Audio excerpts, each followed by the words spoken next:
Тэр налуу авж байгаа ямар ч хүмүүс бусдын сүйдэрт биш өөрийнхөө итгэлээр ажиллаарай гэж хэлмээр байна.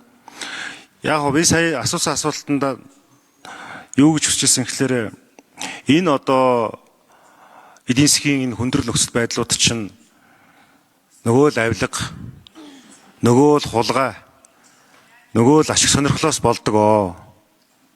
Цоорхоо хувийн руу бид нар зүйл одоо дээрэс нь юм нэмж хийгээд байгаа юм шиг бас болж байгаа. Тэр төв банкны удирдлагын зүгээс ерөнхийлөгч нь сууж байна. Банктай холбоотой бас олон шөмжүүд өмнөх одоо жилүүдэд гардаг байсан. Тэн дотор ажиллаж байгаа хүмүүсийн ашиг сонирхлын асуудлууд яригддаг байсан. Энэ бүх зүйлүүдийг тасан зогсооход одоо их оронч зүрх сэтгэл гаргаж анар нэр дэвшигч ажиллаарай. Цаан сууж байгаа хүнтэйгээ хамт энэ төлөө ажиллаж цаа хүнээ ч гэсэн шахаж аливаа ашиг сонирхлоос ангид байгаарай. Хоёрдугаар геополитик гэдэг зүйл чи өөрөө тодорхойгүй байдлын тодорхой байгаа учраас энэ бүх зүйлийг битгий шалтгаалж яриарай.